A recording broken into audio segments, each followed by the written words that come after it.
Welcome to Sunita study zone. আজকে আমি তোমাদের সাথে নভেম্বর 2024-এর যে ইম্পর্টেন্ট কারেন্ট অ্যাফেয়ার্স রয়েছে তার মধ্যে যে ন্যাশনাল যে অ্যাপয়েন্টমেন্টসগুলো রয়েছে সেটা আমি তোমাদের সাথে শেয়ার করব। তো আমি ভাবলাম যে আমি তোমাদের সাথে একটা কারেন্ট অ্যাফেয়ার্সের সিরিজ শেয়ার করব। তো তোমরা এই ভিডিওগুলো দেখতে চাও কিনা অবশ্যই আমাকে কমেন্টে জানাবে, মানে যেখানে আমি মানে গোটা বছরের 2024-এর গোটা বছরের ইম্পর্টেন্ট কারেন্ট অ্যাফেয়ার্সগুলো তোমাদের সাথে শেয়ার করব। শুধু কারেন্ট অ্যাফেয়ার্স নয়, এখানে কারেন্ট অ্যাফেয়ার্স রিলেটেড যে স্ট্যাটিক জিকেগুলো হয় সেটাও তোমাদের কভার হয়ে যাবে সমস্ত সাবজেক্টের। তো তোমরা আমাকে অবশ্যই কিন্তু কমেন্ট করে জানাবে যে তোমরা এই সিরিজটা দেখতে চাও কিনা। মানে ধরো আজকে ন্যাশনাল অ্যাপয়েন্টমেন্টসগুলো কভার করলাম, তারপরে নেক্সট দিন ইন্টারন্যাশনাল অ্যাপয়েন্টমেন্টস, তারপরে ধরো ইম্পর্টেন্ট ডেজ, তারপর সামিটস, কনফারেন্স, আরও যত যা যা কিছু হয় ইম্পর্টেন্ট স্কিম, মানে টপিক ওয়াইজ আমি আলোচনা করব। তো সেক্ষেত্রে আমি এটা অ্যাকচুয়ালি নিজের জন্যই করছি, কারণ হচ্ছে নিজের জন্য খাতায় যে নোট করে রাখছি সেই নোটটা থেকেই কিন্তু আমি তোমাদেরকে শেয়ার করব। তো চলো আজকের ভিডিওটা শুরু করা যাক। তোমরা তারপরে বলবে, যেভাবে বলবে আমি সেভাবেই করানোর চেষ্টা করব। তো আজকে ফার্স্ট কারেন্ট অ্যাফেয়ার্স যেটা রয়েছে সেটা হচ্ছে ক্যাগ নিয়ে। বলেছে যে সিএজি মানে controller and auditor general of India, ক্যাগের ফুল ফর্ম। আর আরেকটা কথা তোমাদেরকে বলে রাখি, সেটা হলো যে তোমরা যদি মানে চাও যে একদম ডিটেলসে লিখে করব, সেটা কিন্তু আমি করব না, কারণ ডিটেলসে লিখতে গেলে অনেক সময় লাগবে। তো আমি তোমাদের সাথে এই ছোট ছোট করে ক্যাগ, যেমন নতুন অ্যাপয়েন্টমেন্ট হলো সেটা শেয়ার করলাম, তার সাথে সাথে ক্যাগ রিলেটেড যে স্ট্যাটিক পোর্শন সেগুলো আমি মুখে বলার চেষ্টা করব। তো এইভাবে আমি ডিসকাসটা করব। তো ক্যাগ যে সিএজি, ক্যাগের ফুল ফর্ম হলো controller and auditor general of India. এটাও কিন্তু আসে, সেটা হচ্ছে কত নম্বর আর্টিকেলে আছে, 148 থেকে 151। আর কে হলো, এটা আমাদের কারেন্ট অ্যাফেয়ার, সেটা হচ্ছে কে সঞ্জয় মূর্তি। তা ক্যাগ হয়ে মাথায় বসে থাকবে। নিমোনিক্সগুলো মানে মনে রাখার ছোট ছোট কৌশলগুলো আমি যেভাবে পড়ি সেটাও শেয়ার করব। তো ক্যাগটাকে কে সঞ্জয় মূর্তি, তা ক্যাগ হয়েছে, ক্যাগ বাপরে বাপ এত বিশাল মানে বিষয়, ক্যাগ হয়েছেন তার মানে কি মাথায় বসে থাকবেন। কে মাথায় বসে থাকবেন? কে সঞ্জয় মূর্তি। তাহলে ক্যাগ হচ্ছে কে সঞ্জয় মূর্তি। 148 থেকে 151 যে আর্টিকেল সেখানে রয়েছে হলো। এবার 148 আগে তোমরা সকলেই জানো যে গিরিশ চন্দ্র মুর্মু ছিলেন আগে। তো হচ্ছে 148-এ কি আছে? 148-এ রয়েছে, এটা একটা অবশ্যই কনস্টিটিউশনাল পোস্ট, সেটা রয়েছে যে অ্যাপয়েন্টমেন্টস অফ ক্যাগ, ক্যাগের যে অ্যাপয়েন্টমেন্ট সেটা রয়েছে। তাহলে কে অ্যাপয়েন্ট করে ক্যাগকে? ক্যাগকে অ্যাপয়েন্ট করবে হচ্ছে প্রেসিডেন্ট। তো এখানে একটা controller and auditor general of India থাকবে, যে যাকে অ্যাপয়েন্ট করবে হচ্ছে president. The CAG is appointed by president. এটা আমাদের সকলের জন্য একটা পলিটির কোয়েশ্চেন হলো। এবার নেক্সট 148 হলো। এবার 149-এ কি আছে? 149-এ আছে হচ্ছে duties and powers to be determined by parliament. ক্যাগের যে ডিউটিগুলো হবে সেই ডিউটিটা রয়েছে 149 আর্টিকেলে। তাহলে 149-এ কি রয়েছে? 149-এ রয়েছে হচ্ছে ডিউটি। তো এগুলো কিন্তু ভীষণ ইম্পর্টেন্ট। এটা আমি ডাব্লিউবিসিএস নাকি কোনো একটা পরীক্ষা দিতে গিয়ে এই কোশ্চেনটা পেয়েছিলাম যে ডিউটিস অফ ক্যাগ কত নম্বরে আছে, সেটা হচ্ছে 140, অ্যাপয়েন্টমেন্টটা 148, আর হচ্ছে আর্টিকেল 149-এ সেটা হচ্ছে, এটা অনেক সময় না গুলিয়ে যায়, সেটা হচ্ছে রয়েছে duties of CAG. Duties of CAG রয়েছে 149-এ। এবার 150-তে যেটা রয়েছে অতটা ইম্পর্টেন্ট নয়, form of accounts of union and states যেটা, সেটা রয়েছে। আর 151 সেটা ইম্পর্টেন্ট, ক্যাগের যে রিপোর্টটা জমা দেবে সেটা কাকে দেবে? সেটা প্রেসিডেন্টকে জমা দেবে, সাবমিট করবে প্রেসিডেন্টকে, সেটা রয়েছে আর্টিকেল 151। তাহলে কি রয়েছে? 151-এ রয়েছে হচ্ছে রিপোর্টস অফ ক্যাগ, যেটা প্রেসিডেন্টকে জমা দেবে।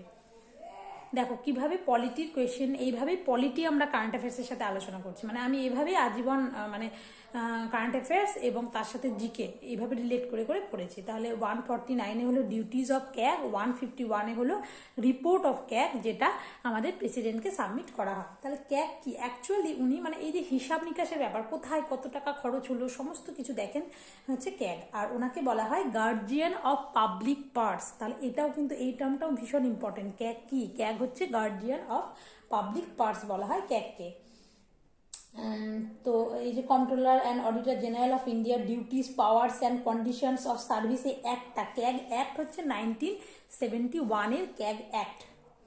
আর 10 ইয়ার রয়েছে, তোমরা বলতে পারো কত দিনে 10 ইয়ার রয়েছে, সেটা রয়েছে হচ্ছে 6 ইয়ার অর 65 ইয়ার্স, যেটা সেটা রয়েছে হুইচ এভার ইজ আর্লিয়ার। তাহলে ক্যাগ কতদিন থাকতে পারে, ক্যাগ থাকবে আমাদের 6 ইয়ার অথবা 65 ইয়ার, যেটা আর্লিয়ার হবে সেখানেই থাকবে। দেখো কি সুন্দরভাবে পলিটিটা কভার হয়ে যাচ্ছে। তারপর 10 ইয়ারটা গেল, তার সাথে রেজিগনেশন, যেটা কে অ্যাপয়েন্ট করছে কে, প্রেসিডেন্ট, তার জন্য রেজিগনেশন লেটার কাকে দেবে, প্রেসিডেন্টকেই দেবে। এবারে যদি রিমুভ করতে হয় ক্যাগকে, তখন রিমুভ করবে কোন গ্রাউন্ডে, সেম গ্রাউন্ডস, যে গ্রাউন্ডে জাজ of supreme court of India, same manner, যেভাবে আমাদের সুপ্রিম কোর্ট অফ ইন্ডিয়ার জাজকে রিমুভ করা হয়, ঠিক একইভাবে ক্যাগকেও রিমুভ করা হয়। হলো, তো এইভাবে আসতে পারে ক্যাগ ইজ রিমুভড হচ্ছে কোন ম্যানার অনুযায়ী, সেম ম্যানার অ্যাজ এ জাজ অফ সুপ্রিম কোর্টের জাজের যে ম্যানার। ক্যাগ সম্পর্কে মোটামুটি এই রকমই আমার মানে বেসিক জিনিসটা আমি তোমাদেরকে বলার চেষ্টা করলাম। হলো next 51st chief justice of India. 51st chief justice of India কে, তিনি হলেন যে সঞ্জীব খান্না। ভীষণ ভীষণ ইম্পর্টেন্ট, আমাদের যে চিফ জাস্টিস CJI মানে চিফ জাস্টিস অফ ইন্ডিয়া, সেটাকে সঞ্জীব খান্না, সঞ্জীবজি আমাদের হচ্ছে 51তম চিফ জাস্টিস। এর আগে DY চন্দ্রচূড় ছিলেন, যে তোমরা সকলেই জানো। এইবারে এই যে অ্যাপয়েন্ট কে করছেন সে বিষয়টা জানতে হবে, যে এই যে চিফ জাস্টিস অফ ইন্ডিয়া, ওনাকে অ্যাপয়েন্ট করবেন হচ্ছে প্রেসিডেন্ট। সেটা কত নম্বর আর্টিকেলে আসে, আর্টিকেল 124 অনুযায়ী ওনাকে অ্যাপয়েন্ট করা হয়। আর্টিকেল 124 অনুযায়ী অ্যাপয়েন্টমেন্ট যে করবে সঞ্জীব খান্না, সেটা হচ্ছে আর্টিকেল 124 অনুযায়ী অ্যাপয়েন্ট করবে, এবং তিনি প্রেসিডেন্টই করবে। এটা হচ্ছে, এত জিনিস যদি লিখতে যায় তাহলে কিন্তু অনেক বড় হয়ে যাবে এবং অনেক টাইম কনজিউমিং, তাই আমি তোমাদের সাথে এইভাবেই শেয়ার করছি। আর্টিকেল 124 সেটা সুপ্রিম কোর্ট জাজ, সেটা জাজেস অ্যাপয়েন্টেড বাই দ্য প্রেসিডেন্টের দ্বারা অ্যাপয়েন্ট করা হবে। সঞ্জীব খান্নাকেও তাই করা হয়েছে। আর হচ্ছে আফটার কনসালটেশন উইথ সাচ জাজেস of the high courts and the supreme court as the president may deem necessary. এবারে 124 হলো। তারপরে তোমার যদি বলা হয় যে কোয়ালিফিকেশন অফ সুপ্রিম কোর্ট জাজ, এই সুপ্রিম কোর্ট জাজ যে হলেন সিনিয়র মোস্ট জাজ, এবার আফটার থার্ড জাজেস কেস, তারপরে বলা হয়েছে যে সিনিয়র মোস্ট জাজ অফ সুপ্রিম কোর্ট, ওনাকেই চিফ জাস্টিস অফ ইন্ডিয়া করা হবে।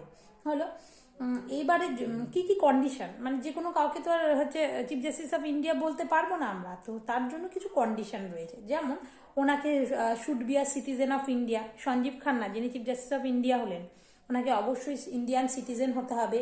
হি অর শি মানে অন্তত পক্ষে ওনাকে অ্যাটলিস্ট 5 ইয়ার্স আর জাজ অফ হাইকোর্ট থাকতে হবে, হাইকোর্টের জাজ হিসেবে 5 বছর থাকতে হবে।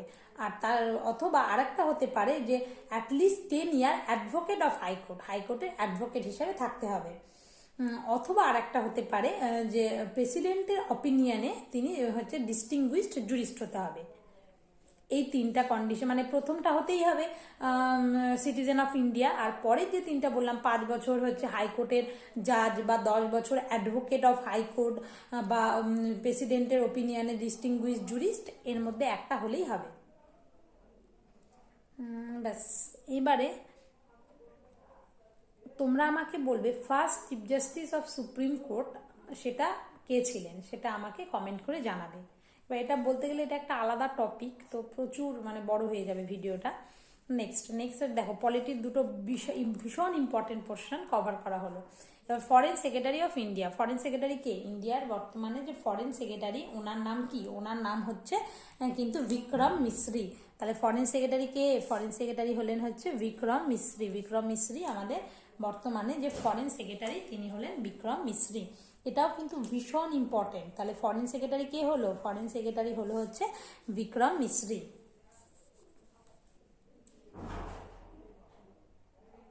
ওনাকে মোটামুটি ফরেন সেক্রেটারি মানে চার্জ নিয়েছিল 15 জুলাই 2024 সালে। তারপরে ওনার এক্সটেনশন হয়েছে, মানে ফরেন সেক্রেটারি হিসাবে এক্সটেন্ড করা হয়েছে ওনার টার্মকে। এবার next chief justice of Manipur হাইকোর্টের চিফ জাস্টিস কে হয়েছেন। এবার চিফ জাস্টিস অফ মণিপুর হাইকোর্টের যে চিফ জাস্টিস হয়েছেন ওনার নাম হচ্ছে কৃষ্ণ কুমার, জাস্টিস ডি কৃষ্ণ কুমার। দেখো এইভাবে মনে রাখতে পারো যে মণিপুরের যা কন্ডিশন, কৃষ্ণকেই সেখানে পাঠাতে হবে সেভ করার জন্য, এরকম নিমোনিক্সের কথা আমি বলছি।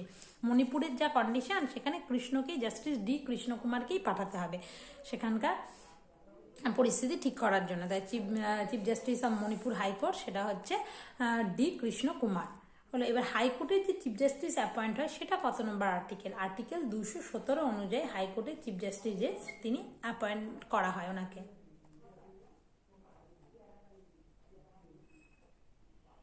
সেটাও প্রেসিডেন্টের দ্বারা হয়, কিন্তু কনসালটেশন করতে হবে। এই যে চিফ জাস্টিস অফ মণিপুর হাইকোর্টের chief justice doctor Krishna Kumar হলো, কিন্তু এই যে ওনাকে অ্যাপয়েন্টমেন্ট করবে হাইকোর্ট হলেও কিন্তু ওনাকে প্রেসিডেন্ট অ্যাপয়েন্টেড বাই প্রেসিডেন্ট। এবার ওনাকে যে অ্যাপয়েন্ট করেছেন তিনি অবশ্যই প্রেসিডেন্ট হতে হবে, প্রেসিডেন্টই অ্যাপয়েন্ট করবে কিন্তু। এবার অ্যাপয়েন্টেড বাই প্রেসিডেন্ট, কারণ মনেই হতে পারে হাইকোর্ট তো তাহলে হয়তো গভর্নর, কিন্তু না, এই যে chief justice of Manipur high court by president ওনাকে অবশ্যই অ্যাপয়েন্ট করে থাকবে। এবার প্রেসিডেন্ট অ্যাপয়েন্ট করবে, কিন্তু সেক্ষেত্রে ওনার অনেক কনসালটেশন করতে হবে অনেকের সাথে, যেমন হাইকোর্ট জাজ should be appointed by the প্রেসিডেন্টই অ্যাপয়েন্ট করবে after consultation with the chief justice of India. এই যে ওনাকে অ্যাপয়েন্টমেন্ট করলো এই সঞ্জীব খান্না ওনার সাথে কথা বলে এরকম একটা, after consultation with the chief justice of India and the governor of the concern state. যে এই যে মণিপুরের গভর্নরকে তোমরা আমাকে কমেন্টে জানাবে, ওনার সাথে কথা বলে তারপরে মণিপুরের চিফ জাস্টিসকে অ্যাপয়েন্টমেন্ট করা হলো। প্রেসিডেন্ট তো থাকবেই যেহেতু হাইকোর্টের ব্যাপার, কিন্তু তার সাথে থাকবে হচ্ছে chief justice of India Sanjiv Khanna, এবং তার সাথে থাকবে গভর্নর অফ মণিপুরের গভর্নর। এভাবে রিলেট করে পড়লে না তোমাদের মনে থাকবে আশা করি। এবার চেয়ারম্যান অফ আইওসির ফুল ফর্ম কি? Indian oil Corporation. আইওসির চেয়ারম্যান কে হলো আইওসিতে অরবিন্দ সিং সাহানি। আইওসিতে কাকে পাঠানো হলো? আইওসিতে সাহানিকে পাঠানো হলো। অরবিন্দ সিং সাহানি হচ্ছে আইওসির চেয়ারম্যান। আইওসি হচ্ছে Arvind Singh Sahani. Indian oil corporation এর ফুল ফর্ম। এবারে নেক্সট, সিএম অফ ঝাড়খণ্ডের চিফ মিনিস্টার কে? ঝাড়খণ্ডের চিফ মিনিস্টার হলেন হেমন্ত সোরেন। যে ঝাড়খণ্ড মুক্তি মোর্চার লিডার, উনি একজন এই পার্টি থেকে বিলং করেন। তার চিফ মিনিস্টার অফ ঝাড়খণ্ড কে হলেন হেমন্ত সোরেন। এবার নেক্সট হচ্ছে প্রেসিডেন্ট অফ ফিকির ফুল ফর্ম কি? আগে আমাদের জানতে হবে। ফিকি হচ্ছে federation of Indian chambers of commerce and industry, এটা হচ্ছে ফিকির ফুল ফর্ম। এবার হলো তারপরে কি করতে হবে? তারপরে ফিকির তো ফুল ফর্মটা জানলাম, এবার ফিকির কে প্রেসিডেন্ট হলেন? ফিকির প্রেসিডেন্ট হলেন হচ্ছে হর্ষবর্ধন আগরওয়াল। ফিকিতে এগিয়ে রাখতে হবে, কারণ ফিকি মানে বিজনেস রিলেটেড, বুঝতেই পারছো। ফিকি হচ্ছে হর্ষবর্ধন আগরওয়াল, ফিকির প্রেসিডেন্ট। তাহলে ফিকি কবে তৈরি হয়? এটাও কিন্তু খুব ইম্পর্টেন্ট একটা কোয়েশ্চেন। এই যে স্ট্যাটিক হয়ে গেল, কিভাবে আমরা স্ট্যাটিকের সাথে আমরা কারেন্ট অ্যাফেয়ার্সকে কভার করব সেটাই কিন্তু আমরা এর মাধ্যমে শিখি। তাহলে ফিকি কবে তৈরি হয়েছে? 1927 ফিকি তৈরি হয়েছে, এবং ফিকির যে প্রেসিডেন্ট হলেন হর্ষবর্ধন আগরওয়াল। এটা ফিকি তৈরির সাথে কে কে যুক্ত ছিলেন তোমরা আমাকে অবশ্যই কমেন্ট করে জানাবে। দেখো তোমরাও যদি কমেন্ট করো না, তুমি সার্চ করবে ফিকি সম্পর্কে, সার্চ করবে সব কিছু পড়ে নেবে। ফুল ফর্ম কি, কারা তৈরির সাথে যুক্ত ছিলেন, কত সালে তৈরি হয়েছে, কাজ কি, বর্তমান প্রেসিডেন্ট কি, এইভাবে সার্চ করে পড়লে না মাথায় জিনিসটা গেঁথে যাবে, পরীক্ষার আগে ভুলে যাব এই ব্যাপারটা থাকবে না। হলো এবার নেক্সট হচ্ছে CEO of professional golf tour of India. CEO কে হলেন? PGTI, সেটা আমানদীপ জোহাল। এটা অতটা ইম্পর্টেন্ট নয়, তাও দেখে রাখবে তোমরা। প্রফেশনাল গলফ ট্যুর অফ ইন্ডিয়াতে আমানদীপকে পাঠানো হলো। এবার পরের যেটা আছে সেটা ইম্পর্টেন্ট। চেয়ারম্যান অফ নালসার চেয়ারম্যানকে? নালসার হচ্ছে ফুল ফর্মটা কি আগে আমাদের সেটা জানতে হবে। নালসার হলো national legal services authority, NALSA. সে নালসার কে হলো? নালসার হলো হচ্ছে জাস্টিস সুপ্রিম কোর্ট জাজ জাস্টিস ভূষণ রামকৃষ্ণ গাভাই। নালসা হচ্ছে BR গাভাই, সেটা নালসার চেয়ারম্যান। এবার নালসা সম্পর্কে দেখো তোমাদের অনেক কিছুই পড়ার আছে, কিন্তু নালসা জিনিসটা কি, কাজটা কি করে, অনেকের কাছেই কিন্তু এটা অজানা মনে হতে পারে, তাই না?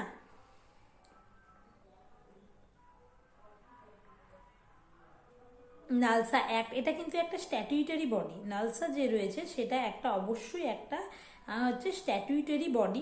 স্ট্যাটিউটারি বডি মানে কি? স্ট্যাটিউটারি বডি মানে এমন একটা বডি যেটা হচ্ছে তোমার কোনো একটা অ্যাক্ট, পার্লামেন্টের কোনো একটা অ্যাক্টের দ্বারা তৈরি হবে, সেটাই হচ্ছে একটা স্ট্যাটিউটারি বডি। যেমন এক্ষেত্রে বলা হলো কি আমাদের যে নালসাটা হচ্ছে জাস্টিস BR গাভাই, ভূষণ রামকৃষ্ণ গাভাই, এবং সুপ্রিম কোর্টের যে সেকেন্ড সিনিয়র মোস্ট জাজ থাকবে উনি হবেন হচ্ছে নালসার চেয়ারম্যান। জাস্টিস ভূষণ রামকৃষ্ণ গাভাই, নালসাতে গাভাই হচ্ছে নালসার চেয়ারম্যান। এটা একটা কি স্ট্যাটিউটারি বডি এবং হচ্ছে legal service authorities act, NALSA act হবে 1987, এর দ্বারা এই নালসাটা তৈরি হয়েছে। হলো, এটা সম্পর্কে আর কি কি জানা আছে বলো তো? এটা সম্পর্কে জানার বলতে, এটা তো তৈরি হয়ে বললাম, এটা যে কোনো কিছু যাই তৈরি হোক না কেন, যদি কোনো অ্যাক্টের দ্বারা তৈরি হয় তখনই বলবে সেটা হচ্ছে স্ট্যাটিউটারি বডি। আর যদি কনস্টিটিউশনে লেখা থাকে কোনো কিছু, যেমন ফিনান্স কমিশন কত নম্বর আর্টিকেল 280, তো সেক্ষেত্রে কোনো একটা আর্টিকেল, কনস্টিটিউশনের কোনো আর্টিকেলে কিছু উল্লেখ থাকলে সেটা কনস্টিটিউশনাল বডি হবে। আর কোনো কিছু যদি পার্লামেন্টের কোনো একটা অ্যাক্টের দ্বারা তৈরি হয় তবে সেক্ষেত্রে সেটা কি হয়ে যাবে, স্ট্যাটিউটারি বডি হয়ে যাবে। এইগুলো কিন্তু, এই কনসেপ্টগুলো থাকতে হবে, বিশেষ করে বিসিএস যারা দিচ্ছ তাদের প্রত্যেকের ক্ষেত্রে। তো 1987 নালসা অ্যাক্টের দ্বারা তৈরি, কাজ কি, ফ্রি লিগাল সার্ভিস দেবে, to the weaker section of the society. এটা কোথায় আছে? এটা ডিপিএসপিতে কিন্তু বলা আছে এই জিনিসটা, যে আমাদের অনেকেই আছে যে ক্ষেত্রে মানে নিজেদের হয়ে কোনো কিছু মানে কোনো উকিল জোগাড় করতে পারে না, তখন সেক্ষেত্রে কি, সেক্ষেত্রে সরকারের মানে তরফ থেকেই দেওয়া হয় যে তোমাদের একটা উকিল প্রোভাইড করা হলো বিনা পয়সায়, সেটাই হচ্ছে ফ্রি লিগাল সার্ভিস। এই উইকার সেকশনদের দেয়, সেটা নালসা হলো, যেটা আর্টিকেল মানে 39A রয়েছে। এই আর্টিকেল 39A এটা ডিপিএসপির একটা অংশ, যেটা হচ্ছে ফ্রি লিগাল এড দেয় পুয়ারদের, প্রোভাইডস করবে for free legal aid to the poor and weaker sections of the society and ensures justice for all. তার জন্য কিছু যাদের টাকা পয়সা নেই তারা তো হয়তো দোষী না, কোনো একটা কেসে ফেসে গেল, দোষী না, কিন্তু সে তো নিজের হয়ে উকিল দিতে পারছে না, কারণ উকিল নিজের হয়ে দিতে গেলে তো তার টাকা পয়সা খরচ হবে, তো সেক্ষেত্রে সরকার কিন্তু তার পক্ষে একটা উকিল দেবে, সেটাই। এবার আর্টিকেল 39A রয়েছে, যেটা তোমার হচ্ছে 42nd কনস্টিটিউশন অ্যামেন্ডমেন্ট অ্যাক্ট 1976 দ্বারা যেটা অ্যাড হয়েছে, মানে 5টা ডিপিএসপির অ্যাড হয়েছিল, সেক্ষেত্রে তার মধ্যে একটা এ মানেই বুঝতে পারছো যে পরে অ্যামেন্ডমেন্টের দ্বারা অ্যাড হয়েছে। আর তো বললামই তোমাদের যে সেকেন্ড মানে দেখো, এই যে এখন জাস্টিস ভূষণ রামকৃষ্ণ গাভাই রয়েছে, তো উনি হচ্ছে সেকেন্ড মোস্ট সিনিয়র জাজ অফ সুপ্রিম কোর্ট উনি। আর হচ্ছে এরপরে যখন আর উনি সেকেন্ড মোস্ট, আর যে সবচেয়ে বেশি সিনিয়র মোস্ট হচ্ছে সুপ্রিম কোর্টের যিনি জাজ হবে তিনি কিন্তু, যেমন সঞ্জীব খান্না হলেন সিনিয়র মোস্ট, যিনি একদম সিনিয়র মোস্ট যিনি সুপ্রিম কোর্টের জাজ হবে, সেটাই হচ্ছে তিনি হবেন চিফ জাস্টিস অফ ইন্ডিয়া, যেমন সঞ্জীব খান্না। আর সেকেন্ড যিনি হবেন, সেকেন্ড সিনিয়র মোস্ট, তিনি হচ্ছে নালসার চেয়ারম্যান হবেন। ইনি কিন্তু পরবর্তীকালে আবার আমাদের চিফ জাস্টিস অফ ইন্ডিয়া হবেন, গাভাই, ওর জন্য ভূষণ রামকৃষ্ণ গাভাই, এনাকে চিনে রাখো। তো আজকের মতো কারেন্ট অ্যাফেয়ার্সের যে টপিকগুলো তোমাদের সাথে কভার করলাম, তার সাথে স্ট্যাটিক জিকে, সেটা তোমাদের কেমন লাগলো অবশ্যই কিন্তু জানাবে। যে ক্যাক হয়ে মাথায় বসে থাকবে কে সঞ্জয় মূর্তি, ক্যাক যিনি হবেন মাথায় বসে থাকবেন। এইভাবে নিমোনিক্সের মাধ্যমে পড়বে, সব বুঝে বুঝে তো মনে রাখা যাবে না, মানে পরীক্ষা মানে পারতে হবে, ওইটা ঠিক করে আসতে হবে, তারপরে বোঝাটা তো মাথায় থাকবে। তো আজকের মতো কারেন্ট অ্যাফেয়ার্স এটুকুই হলো, ফার্স্ট সেশন আমি করলাম কারেন্ট অ্যাফেয়ার্সের বেশ অনেক দিন পরে। তো তোমাদের কেমন লাগলো? আমি এভাবেই ডিটেলসে আলোচনা করব টপিক ধরে ধরে, নাকি শুধুমাত্র বলে যাব যে ক্যাগ অফ ইন্ডিয়া কে Sanjay Murthy, 51st chief justice of India Sanjiv Khanna, তার foreign secretary Vikram Misri, chief justice of Manipur D Krishna Kumar, এরকমভাবে বলে যাব, নাকি তোমাদের সাথে আমি যেভাবে আজকে আলোচনা করলাম সেভাবেই আলোচনা করব, সেটা তোমরা আমাকে অবশ্যই কমেন্টে জানাবে। আর যদি ভালো লেগে থাকে ভিডিওটা অবশ্যই একটা লাইক করবে, কমেন্ট করবে। আর এই রিলেটেড আজকে যে কটা মানে ধরো যে কটা কারেন্ট অ্যাফেয়ার্স আমি কভার করার চেষ্টা করলাম, এই রিলেটেড যারা যা এক্সট্রা ইনফরমেশন জানো, যেমন ক্যাক সম্পর্কে যা জানো, চিফ জাস্টিস অফ ইন্ডিয়া সম্পর্কে, ফরেন সেক্রেটারি, মণিপুর হাইকোর্ট, ফিকি, এই সম্পর্কে যে যা জানো, নালসা, এই সমস্ত কিছু সম্পর্কে কিন্তু তোমরা কমেন্ট করতে পারো, তাহলে কমেন্ট বক্সে আমরা সকলেই দেখতে পারবো। তো আজকের মতো এইটুকুই, নেক্সট ভিডিও নিয়ে আবার খুব তাড়াতাড়ি আসছি। আর চ্যানেলটি যাদের সাবস্ক্রাইব করা নেই অবশ্যই সাবস্ক্রাইব করো, আর যদি ভালো লেগে থাকে তাহলে বন্ধুদের মধ্যে শেয়ার করতে পারো। Thank you.